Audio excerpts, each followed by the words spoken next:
The sold sign was the first thing I saw. It hung crooked on the old wooden fence, like it was ashamed of itself. I had driven 3 hours to paint the window frames, my father's birthday tradition, even though he had been gone for 2 years. I parked the truck, grabbed my brushes, and stopped. Cold. A moving van sat in the driveway. Strangers carried boxes through the front door. A woman I had never seen walked out holding my father's green armchair, the one with the worn armrests where he used to fall asleep reading.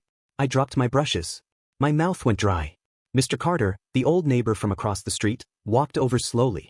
He looked at me the way a man looks when delivering news he wishes he didn't have. "Declan," he said quietly. "You didn't know, did you?" I shook my head. "Your sister sold it," he said. "Papers were signed yesterday." I turned back to the house. The door was wide open. Strangers moved through every room. And standing on that cracked pavement, I remembered something my father had told me years ago, words I hadn't thought about in a very long time. "If anything ever happens to me, Declan," he had said, "make sure this house stays in the right hands." My father's name was Bernard Cole. Everyone called him Bernie. He was a quiet man, careful with words, slow to anger, always thinking 3 steps ahead. He worked as a building surveyor for 30 years. He understood property the way some men understand weather. My sister Nadine was 4 years older than me. We were not close. We were polite at family dinners and strangers everywhere else. She left our hometown at 22 and rarely looked back. She called on birthdays and sent cards at Christmas, but she never came to fix the gutter or sit with him when he was sick. That was me. I drove down on weekends, took him to his doctor appointments, fixed the porch steps when they rotted, and painted the window frames every spring. I did it because he was my father and I loved him. But Nadine was the older child. Somehow, it seemed, our father had left her the house. That part one could not understand. The father I knew was never careless with details. Not once in his 68 years. He measured everything twice. He checked every document before signing. He planned for problems before they arrived. So why had he left the house only to Nadine, without a word to me? I called Nadine that evening. She picked up on the second ring. I had expected voicemail. "Declan," she said, her voice smooth and certain, the way it always was when she had already decided how a conversation would go. No greeting. No small talk. Just, "Why did you sell Dad's house without telling me?" She paused for 1 second. "Because it needed to be sold. The roof leaks. The plumbing is 40 years old. Maintaining it costs money neither of us has." I told her I had been maintaining it just fine for 2 years. She said that wasn't the point. I asked how she could sell without my signature, without even a phone call. Then she said something I won't forget. "Because Dad left it to me." Her voice was flat. Final. Like a door closing. "The will is clear. I'm the sole heir. I didn't need your permission. The buyer offered a fair price and I took it." I sat in my truck outside Mr. Carter's house for a long time after she hung up. The lights glowed warm through the curtains. Strangers sleeping in my father's rooms. I had no idea how any of this had happened. But I had a feeling, slow and quiet, that something was not adding up. Mr. Carter had lived across the street for 30 years. He had known my father longer than I had. That evening I knocked and he let me in without a word, like he had been expecting me. We sat in his kitchen and he made tea. I told him what Nadine had said. He listened carefully, hands wrapped around his mug. When I finished, he was quiet. "Then, there's something I never mentioned. I didn't think it mattered until now." He told me that about 4 years before my father died, a car he didn't recognize parked in front of the house. My father came out to meet the driver, a man in a suit carrying a briefcase. They went inside together. Mr. Carter thought nothing of it at first. But they were inside for nearly 3 hours. When the suited man finally left, my father stood on the porch alone, looking up and down the street with an expression Mr. Carter had never seen before. Not worry. More like relief. The kind that comes when something difficult is finally done. "Your father was preparing something," Mr. Carter said, setting down his mug. "I don't know what. But the way he looked that day, like a man who'd finally finished a job he'd been putting off too long." The next morning I drove to Nadine's apartment without calling first. I knocked until she answered, arms crossed, wearing a look that said she had expected this visit and had already decided to be unmoved. I asked to see the will. She brought a manila folder and handed it over like a dare. I sat at her kitchen table and read through it carefully. Legal. Her name was listed as sole beneficiary of the property at 14 Grover Lane. The date, signature, and notary seal all looked correct. And yet something bothered me. My father had been a surveyor for 30 years. He thought about property in layers, in protections. He never built anything on just one document. He always had a backup. This will mentioned only one property document. Just one. I handed the folder back and stood. "Thank you," I said. She looked surprised. She had expected a fight. I walked to the door, then stopped. "Did Dad ever mention anyone named Henderson?" She frowned. No. Why? No reason, I said and left. The name had come from a dinner conversation 2 years before he died. Almost in passing, he had said, "If anything ever gets confusing, Henderson will know what to do." I had never needed to follow up. Until now. I went back to the house early the next morning, before the new owners arrived. The moving van was gone. The rooms were mostly empty. My footsteps echoed on bare wooden floors. I went straight to my father's study. It still smelled exactly as it always had, cedar, dust, and the faint trace of pipe tobacco from 20 years ago. The bookshelves were stripped bare, but the old oak desk was still there. I pulled the drawers open one by one. Empty, empty, empty. The bottom left drawer stuck. I worked it open. Inside was a small metal box, dark green, with a simple keyhole. I had never seen it before. Not once in all the years I had spent in this house. I turned it over in my hands. No label. No markings. Just a lock and silence. I was reaching for my phone when I heard the front door open. Heavy, confident footsteps. A voice down the hall. "Hello? Anyone in here?" I pushed the box under my jacket and walked out. He found me in the hallway. Tall, broad-shouldered, expensive jacket. He looked at me the way a man looks at a trespasser on land he has already paid for. Something about his expression, certain, unquestioning, comfortable, settled in my chest like a stone. His name was Grant Halvorson. He said it like a title. Mid-50s, gray at the temples, with the settled confidence of a man who had rarely heard no. He walked through the empty rooms with a satisfied expression, calculating something. He told me he planned to demolish the house and build a 16-unit apartment complex. He said it almost cheerfully. I told him my family had lived here for over 30 years. He looked at me the way people look at something inconvenient. "Your sister made the right call," he said, walking me toward the door. On the way out, we passed the front room. I noticed the stone foundation along the west wall. My father had rebuilt that section himself, 12 years ago, 3 weekends of careful work, selecting each stone by hand, mixing his own mortar, pressing every piece into place with precision far beyond a simple repair. I had watched him do it and assumed it was just his nature. Now, watching Halvorson run his hand along that wall and talk about demolition, I thought about it differently. You don't invest that kind of effort into something you plan to sell. My father knew exactly what he was building. And I was beginning to think it wasn't just a wall. I had almost nothing to go on. A locked box I couldn't open. A neighbor's memory of a suited stranger. A will that felt incomplete. And one name, Henderson, my father had mentioned almost in passing over dinner, 2 years before he died. If things ever get confusing, he had said, Henderson will know what to do. I asked who Henderson was. He smiled the way he did when he thought he was being subtle. My lawyer. Good man. Careful. I never needed to follow up. Until now. I searched online and found him on the 3rd try. A small law office 20 minutes from the house. Wallace Henderson, Estate and Property Law, 31 years in practice. I called. His assistant said he was fully booked. I told her my name was Declan Cole and my father was Bernard Cole. The pause. She said she would check with Mr. Henderson directly. 2 minutes later she returned. He would see me Thursday morning at 9. I wrote down the address and sat back. He had agreed too quickly for a fully booked calendar. Something about the speed of that response told me Henderson had not been waiting for a routine call. He had been waiting for this one. Specifically. For me. Wallace Henderson's office was not what I expected. No glass, no chrome, a narrow building wedged between a dry cleaner and a hardware store, with a hand-painted sign and a bell above the door. He was already standing when I walked in. Late 60s, silver-haired, reading glasses pushed up on his forehead. He shook my hand and led me to a small office lined with filing cabinets and folders that looked older than I was. I explained everything. The sold house. Nadine's will. Halvorson's demolition plans.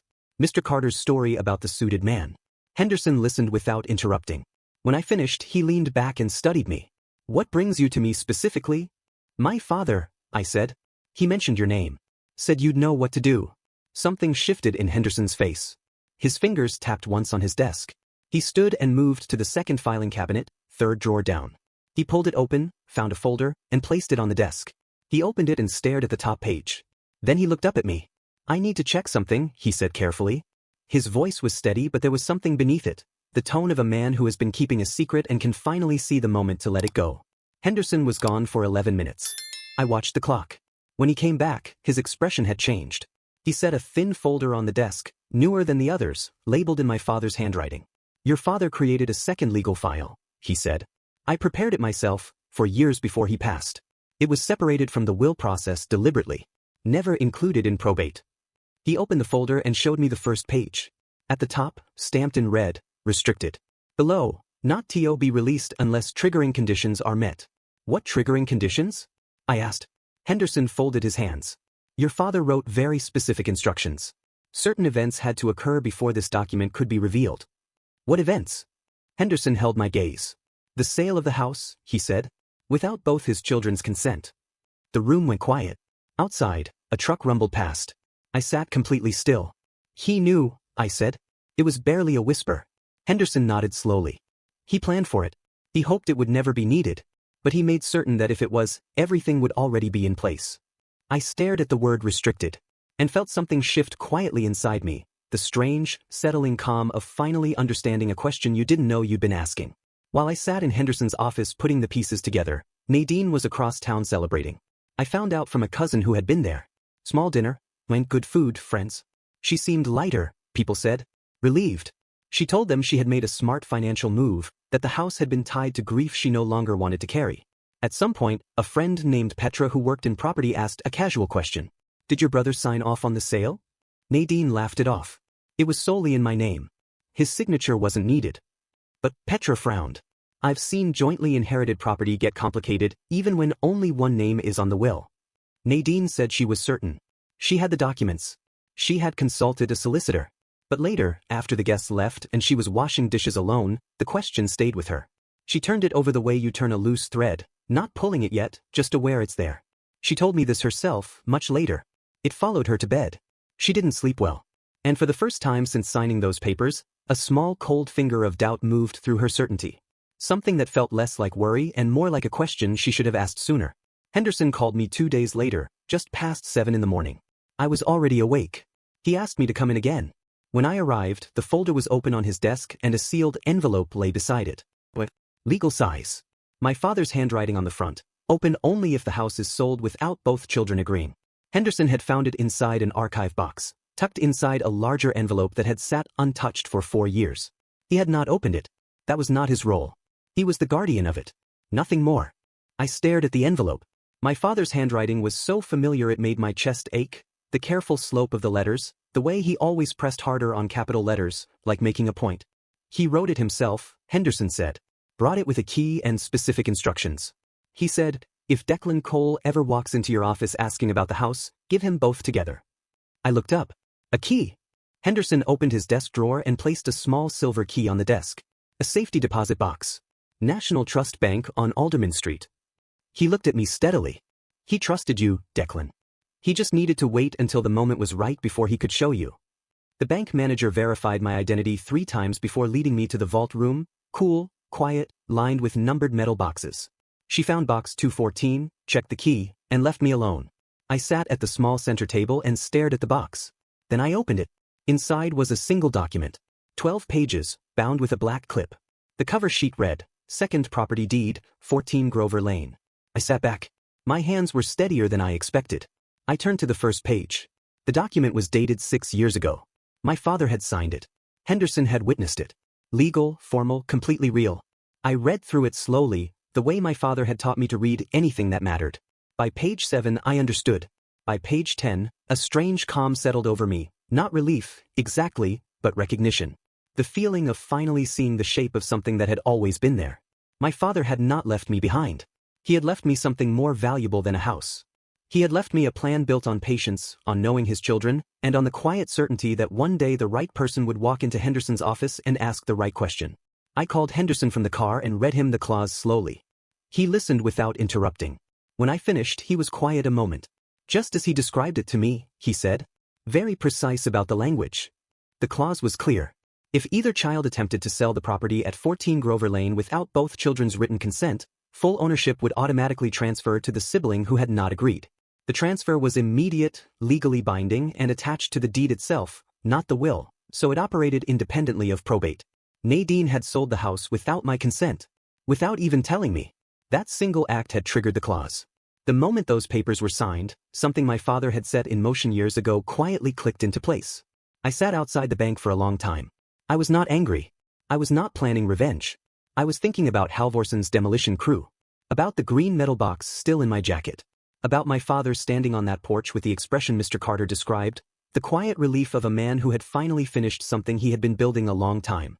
I was beginning to understand, at last, exactly what that something was. Halvorsen moved fast.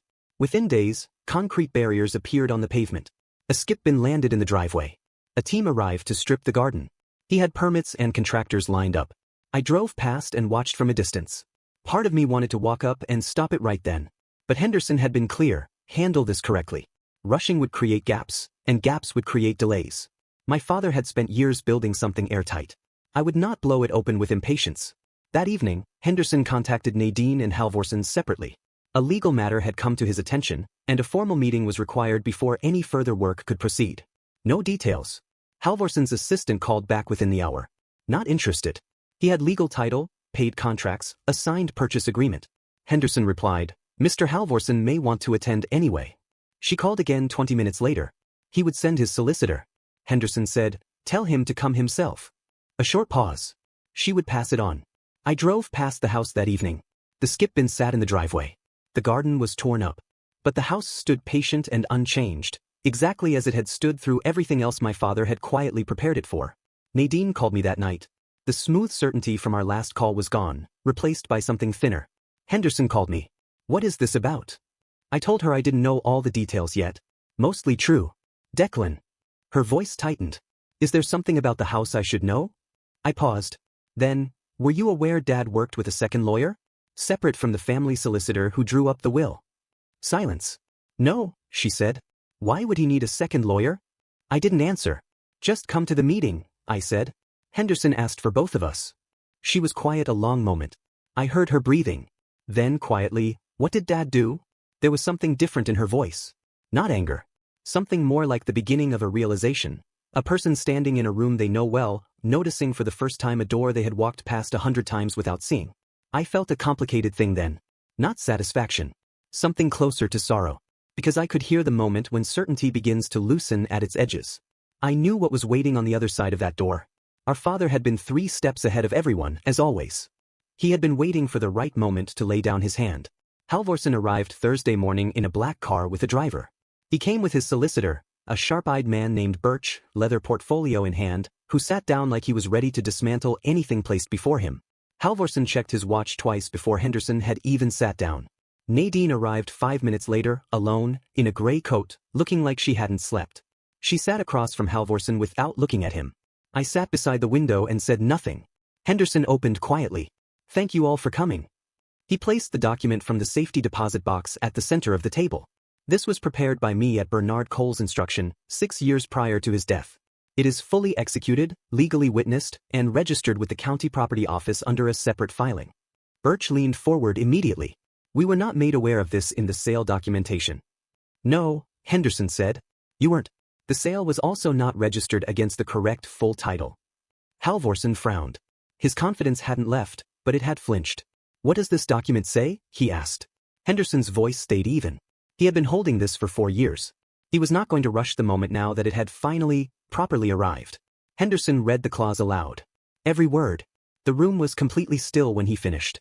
Birch flipped through the document, face neutral, eyes moving fast, a man running numbers. Halvorsen sat back and, for the first time, appeared to actually be thinking. Nadine had gone pale, hands flat on the table. Henderson set the document down. The sale was completed without Declan Cole's consent. Under the terms of the second deed, filed against the full property title, superseding any single-party transfer, legal ownership has automatically transferred to Declan. That can't be enforceable, Birch said immediately. A condition transferring ownership without court action. It is enforceable, Henderson said. 2 independent property law specialists have reviewed it this week. The language is precise. The registration predates the sale by 6 years. He paused. Mr. Halvorsen, you purchased this property from someone who, at the moment of signing, no longer legally owned it. The room sat with that sentence. Halvorsen stared at Birch. Birch stared at the document. Nadine stared at nothing. I stared at the table and thought about my father on his knees on a Saturday morning, pressing stones into mortar, building something that would one day matter in ways no one else standing there could possibly see. Halvorsen's voice came back harder. The polite surface was gone. I spent £460,000 on this property. I have contractors, permits, a development timeline. One document from a filing cabinet will not undo that. Henderson remained calm. I understand your position. You purchased in good faith and are not without recourse. You may have a valid claim against the party who sold you a property she did not fully own at the time of transfer. Halvorsen turned to Nadine. His expression was not kind. Birch put a hand on his arm and murmured something. Nadine sat very still, a woman who had just realized she was at the center of something much larger than she had understood. What happens to the demolition? Halvorsen asked, voice controlled now. It stops, Henderson said. Until the title dispute is resolved, no structural work can legally proceed. I filed an emergency property injunction this morning. Halvorsen stood and straightened his jacket. For the first time since walking in, he actually looked at me. Then at Nadine. Sort this out, he said to no one in particular, and walked out with Birch behind him. The door clicked shut. And then it was just me and Nadine and Henderson, with my father's documents still on the table between us. Nadine did not speak for a long time. She sat with her hands flat on the table and stared at the second deed. Henderson gave her time. Outside, a bus passed. Somewhere in the building, a phone rang and stopped. Finally she looked up, not at me, at Henderson. Did he know? Her voice was quiet. Strip back. Did our father know this would happen? Henderson chose his words carefully. He hoped it wouldn't. He told me that when he brought this document.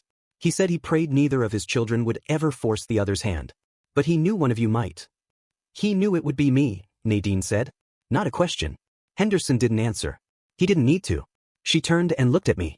I had been sitting quietly. I had prepared things to say, sharp, true things about every weekend I had driven down, every year she had stayed away. I said none of them. Because in her face I saw something unexpected. Not anger. Not denial.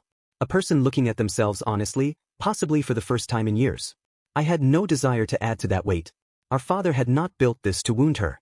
He built it to protect something he loved. The legal process moved over the following weeks. Henderson handled everything with steady precision. The property title was formally corrected. Ownership transferred fully to me. Halvorsen's injunction held. His solicitor made aggressive calls. Henderson answered each one in writing, calmly, with full documentation. Halvorsen filed a civil claim against Nadine for selling property with a defective title. I had no control over that. It was simply the result of the clause. My father had made sure the consequence landed on the transaction itself. Nadine called me halfway through the third week. No apology yet, just a request to talk in person. We met at a cafe near our old school. She arrived first and had a coffee waiting for me. I sat down. She looked tired, smaller somehow, like the last few weeks had taken something physical from her. She told me she had not known about the second deed. I believed her. She said she genuinely thought the sale was legal. I believed that too. Then she said, I should have called you. Before any of it. She looked at the table when she said it. Not at me. That small, quiet gesture told me more than any speech could have. And that, finally, was the beginning of something honest between us. After everything settled and the papers were in order, I drove to the house. I sat in the truck for a while, just looking at it. The barriers were gone. The skip bin removed. The garden was a mess, but the structure was intact. The front steps, the west wall, the old fence where the sold sign had once hung. I went inside. Still smelled like cedar and dust. The floor still echoed. The oak desk was still in the study. The green metal box was in my jacket, still unopened. I sat in the study for a long time. I thought about the years in this house. The dinners and arguments and long quiet evenings when my father would read in his chair and I would sit on the floor beside him, neither of us needing to speak. I thought about the fact that he had built a legal structure 4 years before his death to protect this place. Not from strangers. From the possibility that his own family might fail it. That kind of love, practical, quiet, forward-looking, was entirely his. He never said the dramatic thing when the careful thing would do. He never made a move he hadn't thought all the way through. Sitting there, I felt close to him. The following spring I called Nadine and asked her to come. She arrived on a Saturday. Our father always did important things on Saturdays. She stood at the front door a moment before stepping inside, looking at the porch the way you look at something you thought was gone. I had been slowly restoring the place. Fresh plaster in the kitchen, new paint in the hallway, the porch steps rebuilt. She ran her hand along the wall and stopped at the window overlooking the oak tree in the side yard. I used to read in that tree, she said softly. Did you know that? I told her I remembered watching her climb it. She laughed, short, surprised, as if she had forgotten she was allowed to. We sat in the garden afterward with tea. The afternoon light was long and golden the way it gets in autumn. She apologized properly then. Not a tactical apology, a real one. She talked about the years away. She thought distance made grief easier. She was wrong. I told her I understood more than she knew. Keeping a house alive for 2 years in honor of a man who was gone, that was grief too. Just a different kind. We stayed till the light faded. I found out what was in the green metal box 3 months later. A locksmith named Mr. Addo on the high street opened it in under 2 minutes. Inside was a folded letter and a photograph. The photograph showed my father at around 30, young, squinting into summer sun, standing outside the house, grinning. I had never seen it before. He looked so entirely like himself, and younger than I ever knew him. The letter was not long. Written in his careful handwriting. Addressed to both of us, Declan and Nadine. It said the house was never the point. The house was only a frame. What mattered was what happened inside it, the meals and arguments and ordinary evenings that become, over time, the real substance of a life. He wrote that he built the second deed not to punish either child but to ensure the house went to the one who chose to stay. He hoped that person would be generous. I read that line twice. Then I called Nadine and read the letter to her over the phone. She was quiet for a long time. Then, softly, he always knew us better than we knew ourselves. Outside, the old oak tree in the yard moved slowly in the wind. 1 year after standing on that pavement watching strangers carry furniture from my father's house, I stood on the same spot watching something different. A group of neighborhood children pushed through the front gate, backpacks bouncing, calling to each other in the afternoon. Inside, the old study had become a reading room. The front room held low tables and chairs. A retired teacher named Ms. Farida ran sessions twice a week for children who needed a quiet place to learn. I had been planning it since the morning I sat alone in the empty house after Halvorsen left. My father gave his knowledge away freely, to apprentices, to neighbors, to anyone who asked. This felt right. The oak desk was still in the study. On it sat the green metal box, open now, with a photograph of my young father squinting into the sun. Nadine came on the opening afternoon with flowers and stayed to help arrange chairs. We worked side by side and said very little. We didn't need to. Some things settle quietly, without ceremony, when the time is right. Our father had known that. He had known almost everything, it turned out. He had been patient enough to wait until we caught up. And in the end, so had the house.